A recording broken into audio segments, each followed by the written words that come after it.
Bonjour, Citoyen TV, la chaîne de l'Afrique digne et de sa diaspora, vous présente les brèves. Au sommaire, Côte d'Ivoire, mobilisation du 20 juin 2015 à Yopougon. Diaspora, tournoi de la dignité, appel de Michel Gbagbo. Renaissance africaine et pour finir RDC, dialogue national.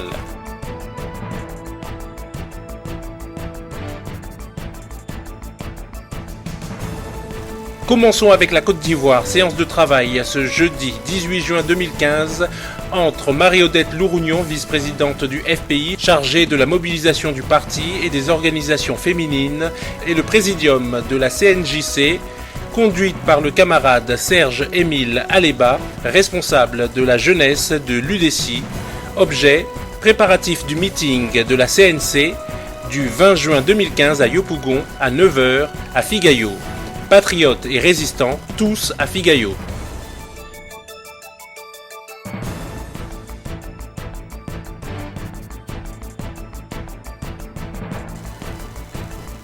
Tout de suite, tournoi de la dignité, appel de Michel Gbagbo. Bonjour, je voudrais demander aux membres de la diaspora de bien vouloir participer au tournoi de la dignité en faveur des détenus politiques en Côte d'Ivoire. Ce tournoi aura lieu le 20 juin au parc Bagatelle à Neuilly. Et je vous demande de faire parler votre cœur. Les détenus politiques en Côte d'Ivoire ont besoin de vous, ont besoin de vivre et ont besoin de médicaments. Chers amis, je sais pouvoir compter sur vous. Je suis Michel Gbagbo. Que Dieu vous bénisse et que Dieu bénisse la Côte d'Ivoire. Tout de suite, Renaissance africaine. À Tada, à Bachir, au personnel et aux panélistes d'Afrique Média, à la mémoire de tous les Noirs morts en déportation et en esclavage, à la mémoire de tous ceux et toutes celles qui ont payé et qui paieront encore de leur vie leur engagement sur le terrain de la défense, de la dignité du peuple noir. À tous, cette émission est dédiée. À tous ces Africains et Africaines que l'injustice, la traîtrise et l'aliénation mentale des censeurs de la libre expression privent du désir inébranlable de servir la cause de la renaissance africaine et du panafricanisme.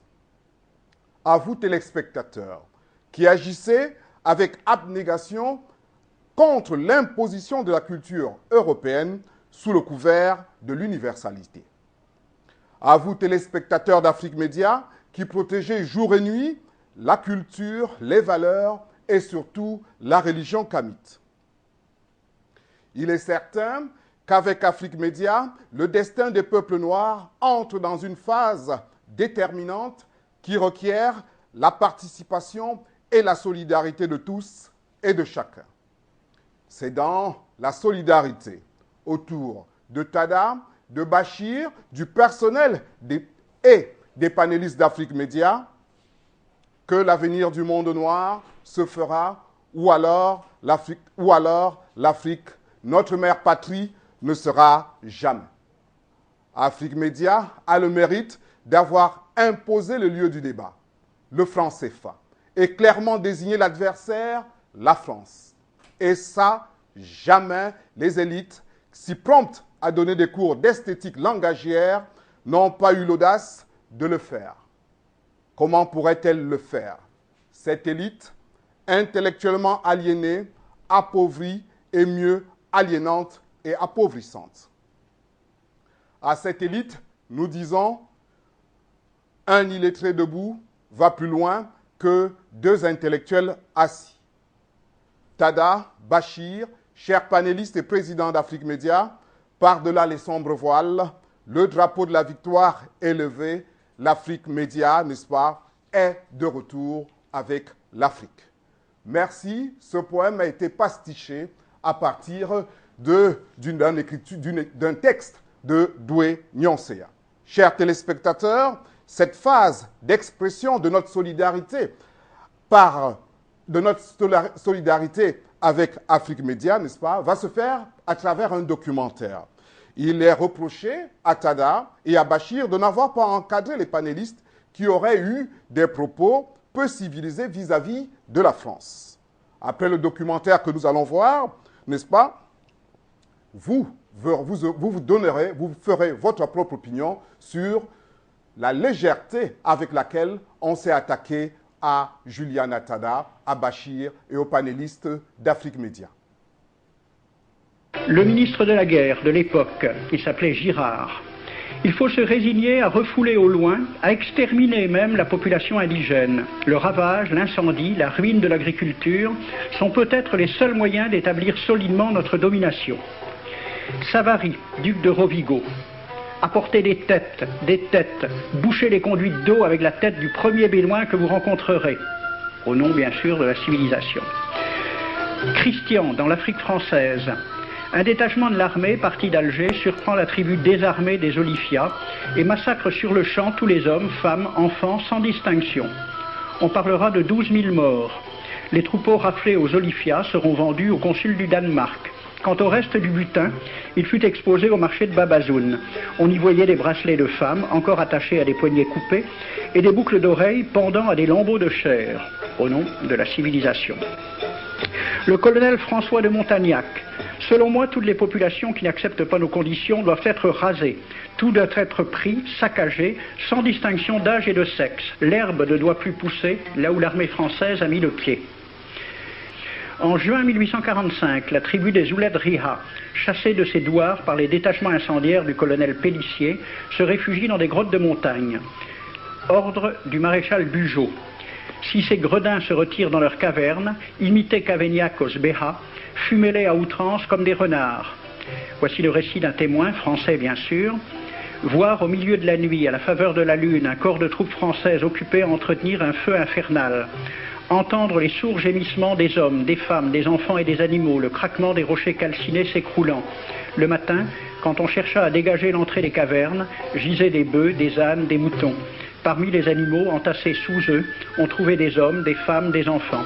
J'ai vu un homme mort, le genou à terre, la main crispée sur la corne d'un bœuf. Devant lui était une femme tenant son enfant dans ses bras.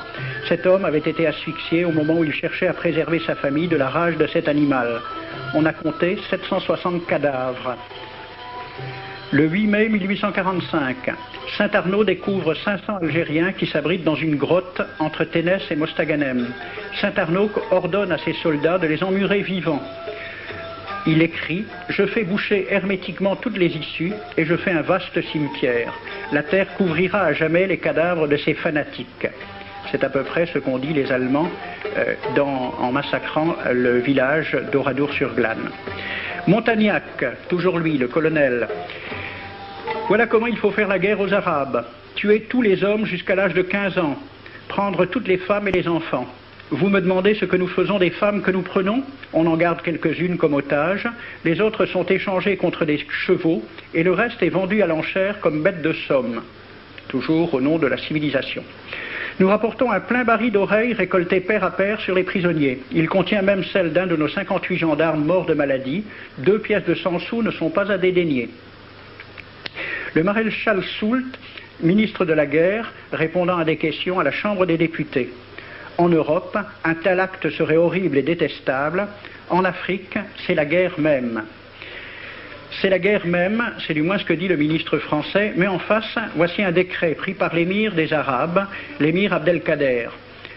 Tout Arabe qui amènera vivant un soldat français recevra pour récompense la somme de 8 douros. Tout Arabe qui aura un Français en sa possession sera tenu de le bien traiter et de le conduire le plus promptement possible, soit devant le califat, soit devant l'émir lui-même. Dans le cas où le prisonnier aurait à se plaindre de mauvais traitements, l'Arabe n'aura droit à aucune récompense. À la lecture de ce décret, question d'un soldat algérien, quelle récompense pour un prisonnier vivant? L'émir répond 8 douros. Et pour une tête coupée, l'émir répond 25 coups de bâton sur la plante des pieds. De quel côté était la civilisation? Après avoir écouté ce documentaire, la question est, peut-on demander aux victimes, face à la barbarie de leurs bourreaux, de crier leur douleur en des termes esthétique. Mais puis, allons un peu plus loin, écoutons la suite de ce documentaire.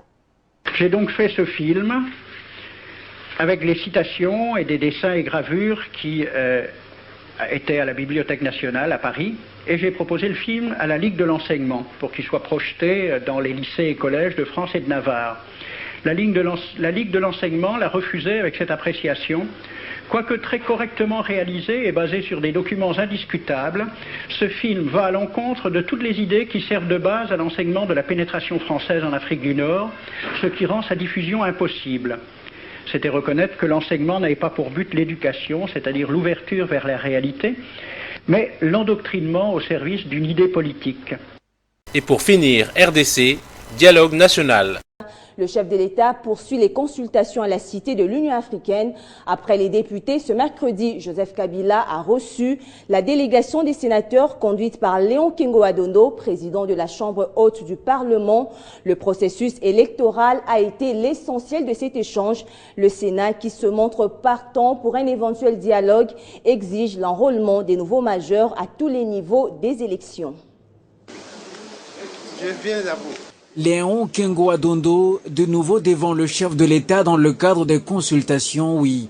Mais cette fois-ci, c'est en tant que président du Sénat et non plus comme autorité morale de l'opposition républicaine qu'il est reçu. Il conduit en fait les sages de la Chambre haute du Parlement, les sénateurs. En face d'eux, un Joseph Kabila frais, bien qu'à la tâche depuis plusieurs jours. Il écoute l'esprit large. Les sénateurs, toutes tendances confondues, se disent favorables au dialogue, espace à les en croire à des discussions et consensus de toutes les contraintes liées au processus électoral. Il a souligné le problème des élections, le problème de sécurisation des élections, le problème de financement des élections, le problème d'un nouveau majeur. Élections globales, financement des élections, exigence de l'enrôlement des nouveaux majeurs et annulation des résidus électoraux de 2011. Tout est évoqué. Nous devons aller aux élections, qu'il ne faut plus envisager deux types de calendrier électoral, c'est-à-dire le calendrier électoral qui vise les résidus des élections de 2011. Ces nouveaux majeurs doivent participer aux élections, non plus comme on avait prévu dans les calendriers électoraux. À toutes ces préoccupations, Joseph Kabila est resté attentif et a donné des réponses pertinentes aux sages de la Chambre haute du Parlement. Esprit jugé des rassembleurs pour la sauvegarde de l'intérêt de la nation et surtout de ceux qui se livrent au boycott. Le chef de l'État veut que les Congolais soient de plus en plus heureux du processus de la démocratie. Il veut que tous les Congolais, il n'a pas besoin de l'unanimité, mais il a besoin de réunir un consensus qui permettra que les élections se passent dans des conditions très apaisées et que tous les Congolais puissent être heureux du processus démocratique. Ce dialogue, ce sera pour l'intérêt de ces contradicteurs.